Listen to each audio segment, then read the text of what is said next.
Good day, everyone, especially kay Miss Cano, our Transportation Management Professor. So, you are? I'm Sofia Nicole Pianeta. And I'm GL Garcia, and we We are are Group Group 2 2 from from TM2E.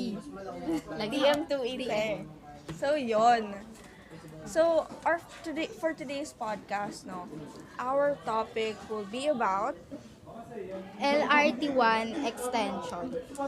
Pero, before tayo mag-dive into that topic, Yeah, magbigay muna tayo ng brief background background sa tungkol sa LRT1. LRT1 So, sa LRT1, saan ba usually, ang color code pala ng LRT1? is yellow. Before. Before, it was known as yellow line. Pero Pero ngayon, ginawa na nilang green. yeah, ginawa na siyang green. And it crosses from what cities ba? Quezon City. Marami pa eh. Pero including Quezon City, Manila, Pasay, and Parañaque. So, dun sa mga yon, totals about 20 cities na nadadaan ng mga 20 stations Ngayon 28 na. because of the extension. So, yun na nga, about sa extension, it extends from, hanggang saan nga ba? Nyog. Hanggang Nyog, Cavite. So, for our Bajoreños, it's very helpful. So, what's your thoughts about our new extension? Ang thoughts ko lang dyan is, parang mas okay yan na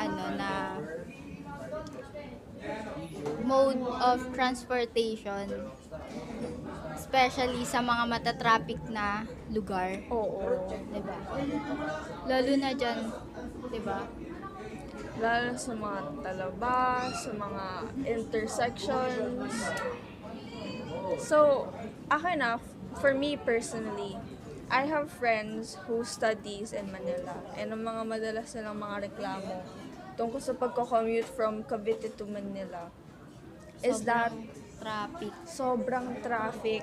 Minsan pa nga, wala pa silang masakyan na bus kasi punuan. Mm-mm. 'Di ba? Tapos, Ano yan eh, agawan yan sa bus eh. yun nga eh. Lalo na pag ano ka dito, pag galing ka dito. Mm-mm. Agawan talaga sa bus, tas minsan standing, ganyan. Yeah, and then usually dito sa may Aguinaldo Highway, 'di ba? Pa-stop-stop na lang sila kung saan sila makakita ng pasahero. Wala silang Yun, mismong stopping isa pa point. yun. Oo. Kaya natadagdagan yung travel time, Yeah. 'di ba, ng mga student tsaka ng mga nagtatrabaho or Umaabot ata from like 1 to 2 hours or even more depending sa traffic. But with the new LRT extension 1, I feel like it'd be more convenient for our fellow students and also workers na nagtatrabaho or nag-aaral outside Cavite. Cavite. 'Di ba? Kasi Or yung mga nagtatrabaho din doon na ay- umuo na umuwi dito or mga nauwi doon na nagtatrabaho dito. Oo, Diba? pwede din 'di ba?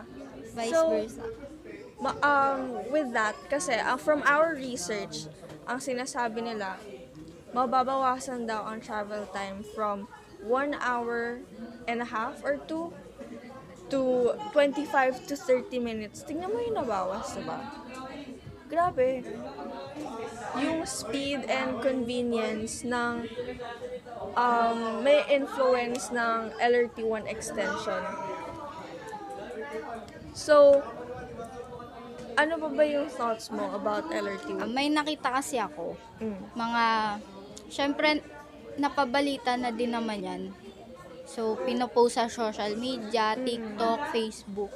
May nakita ko dun na parang feedback, Mm. parang nagrereklamo sila kasi hindi naman, parang makakabite naman daw, pero hanggang Nyog lang. Mm. Parang kung iisipin mo, hindi naman masyadong makakaano sa traffic natin dito sa Cavite. Pero kung iisipin mo mabuti is, ang insight ko lang dyan, parang mahati yung volume ng tao, 'di ba? Volume! mga pauwi dito, mga pasakay pa lang, papuntang Bale, Manila. like, there are another route to go Mm-mm. to. Yeah. Kasi pag sa Cavitex, di ba, may isa pang ano yon. may Pag, paikot. paglabas mo ng Cavitex, kunyari pa uwi ka dito or papunta ka. Pag pauwi, sobrang ganun din naman traffic. Oo. Yung papunta sa Talaba, di ba? Grabe. Dun din, papunta sa pagbaba mo ng Nyog, Oo. Talaba Molino. Oo. Sobrang traffic doon. Intersection din kasi. Oo. Yun. And sa Cavitex din, paglabas mo dyan, sobrang traffic. Pag uwi mo, pag pupunta ka, papunta ka, ang hirap sa sakayan. Kasi wala naman tayo ditong parang anuhan ng hindi katulad sa Pitex na Oo. maghahantay ka na lang doon ng parang may kasiguraduhan na merong kang doon sasakyan talaga na sa ruta na ganun sa pupuntahan mo. Pero dito kasi may bababa, may 'di ba? So madadagdagan yung travel time.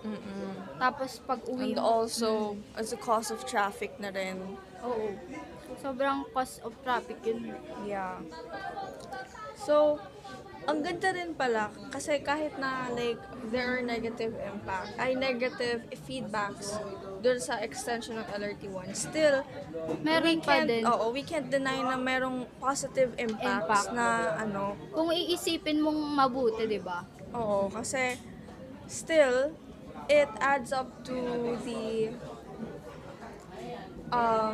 assistance sa mga commuters natin daily from Cavite to outside Cavite. Kasi biruin mo ba naman ang capacity 800,000 daily Per day. 'di ba? So still ang ganda ng influence niya. It's for a good cause talaga. Yung is sulit, 'di ba? The cost effectivity, like Pamasahe, sulit naman kasi 'di ba? from our research kasi ang nakalagay doon is yung minimum fare ang implement, which is 13 pesos, and then I think per So mas kilometer mababa pa yun nun kasi from 11 ginawa nilang 13, 11 pesos ha.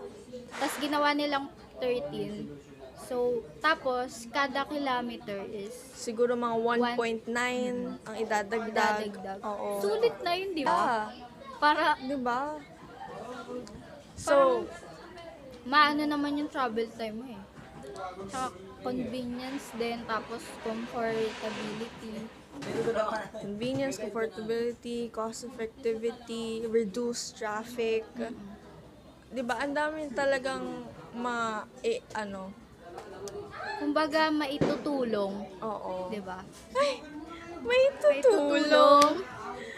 So, Parang- overall, we really support it. We like the idea and the construction, the project of LRT1 extension. So, Hoping lang natin na walang maging problema sa yeah. kailan ba aanin yun? 2031. 2031. Pero baka mapaaga yun kasi nakita ko nag-aano na sila eh. Gusto ko niyan. Mapaaga.